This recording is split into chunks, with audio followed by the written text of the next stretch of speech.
Hello everyone, this is Todd with Freedom in Yeshua Ministries. Today's topic is peace. Many of you probably woke up this morning and the first thing that you did is you checked your PDA, your BlackBerry, your iPhone. Did I get any messages? Any emails? What's the news of the day? Probably others of you turned on the radio or TV. What's the weather going to be like? If you're in San Diego, then it's kind of like Groundhog's Day. It's 80 and sunny. I can tell you that already. You don't have to turn on your TV. But for the most of us, it varies. So we turn the TV on. We turn the radio on. What was the news overnight? In this information age, so much news is taking place 24 hours overnight. What took place? We're getting news from around the world, so news never stops being created or taking place. So what did we do first? Well, most likely, whether it was our PDA, whether it was email, whether it was TV, whether it was the radio, whether it was getting the kids off to school, we immediately start filling our mind with either information or things to do. I know I do that even when I go to bed. What do I have to do the next day so I can start organizing my thoughts and priorities, and what's my calendar look like? Do I need to get up earlier than normal?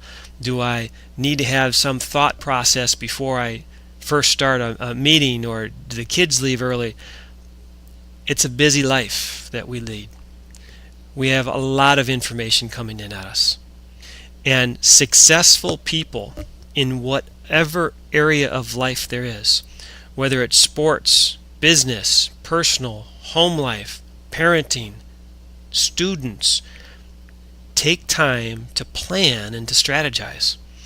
One of the tips that I've been given many times in my business career and continue to do that is I actually will schedule time to do nothing. Schedule time to study. Schedule time to read. Because if you don't do it, other items in your day which are seemingly good take over those times. There's a book out there called Good to Great. Many of us can do good things and fill our days with good things, but are we doing great things? Often, the items that are good are blocking us from doing the items that are great. We need to slow our minds down. How many of you lay down in your bed and struggle going to sleep because you're thinking about all the items that you either didn't do today, that are bothering you, or that you have to do tomorrow? Our minds are too filled. They're too chaotic. There's too much stuff going on. And by the way, this is almost an addictive behavior. We know that our teenagers are texting more than normal, more than ever before. They're addicted to their PDAs or to Facebook or these things. There's an addiction to information. And if you want to test this out, turn everything off and just be still. If this isn't a regular practice, it's very uncomfortable because there's an addiction to information. There's an addiction to activity. What about being at home by yourself? Do you turn the radio on? Do you turn the TV on just for background noise? We do that often because we need information constantly in our minds, or so we think. That's not what God tells us. That's not what the scriptures tell us. A typical phrase in the world is take time and smell the roses. This is a godly truth. This is a godly principle. We're supposed to slow down and think about God. We're supposed to slow down and hear that still small voice. Slow down and acknowledge Him. That may seem counterintuitive because you have such a big list of activities to do. I know I do. But am I doing all these good activities at the expense of doing something that's great? Am I hustling around my kids in one activity after another, filling their day, and not focusing on the things that will really impact their lives? Am I taking time to pray with them? Am I focusing them on the activities that they're called to by God rather than just filling it up? Book of Psalms says, "Stand in awe and sin not."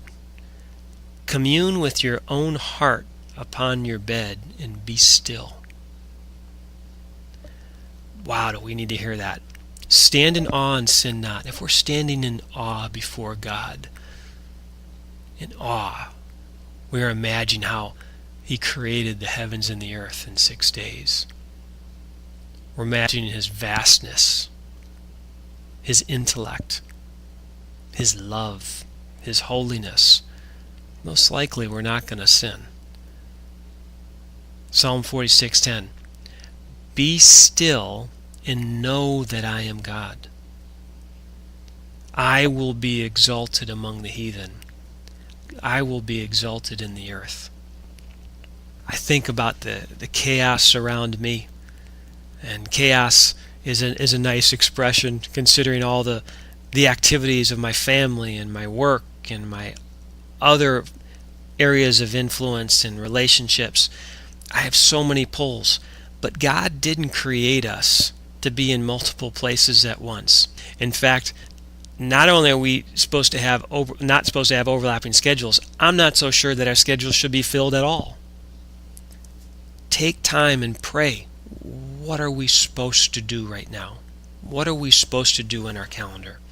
Why do we crave this constant noise? Well, part of it is unbelief. We feel like we need to make things happen. We take action into our own hands rather than relying on God. I mean, do we really believe that He cares about all of our affairs and our actions and our schedule? A lot of times we don't think about that. We just go ahead and take the action upon ourselves rather than relying on Him. Or maybe, why do we crave this constant noise in our head? It could be arrogance, thinking that we're actually in charge. Now, do we really understand that we're in charge of nothing? I can't make my heart beat.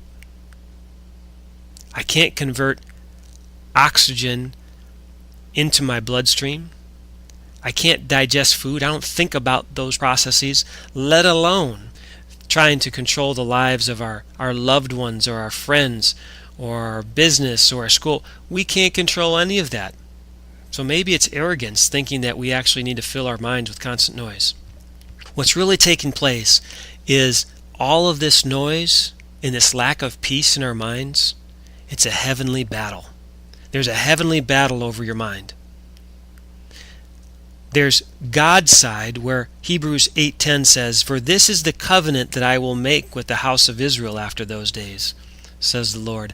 I will put my laws into their mind and write them in their hearts. And I will be to them a God, and they shall be to my people." See, God's placed His law in your mind and wrote it on your heart. And we need to be still to be able to hear that. Just like Elijah heard the still small voice in the midst of the earthquake and the fire and the wind. So what is the enemy doing in this heavenly battle? Well, 2 Corinthians chapter 10 says, "Though we walk in the flesh, we do not war after the flesh.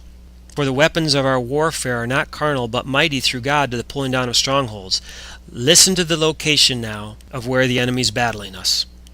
"Casting down imaginations," that's in our mind, "everything that exalts itself against the knowledge of God," in our mind, "and bringing into captivity every thought to the obedience of Christ," another thing in our mind. The war is in our mind.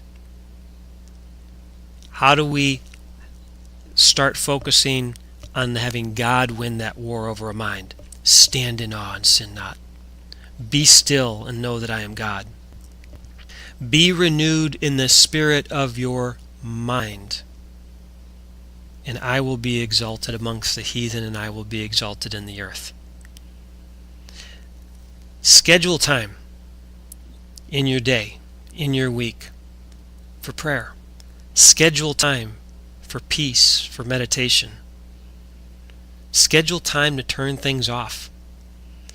Part of scheduling time to do that also means scheduling out some of the activity that we might already have. It's okay to say no.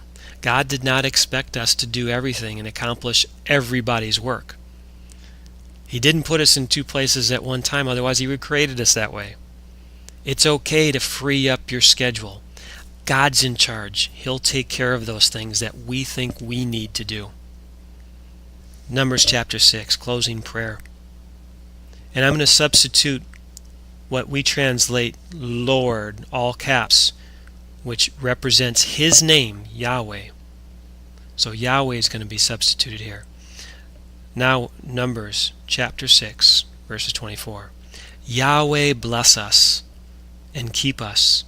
Yahweh make your face shine upon us and be gracious to us. Yahweh lift up your countenance upon us and give us peace.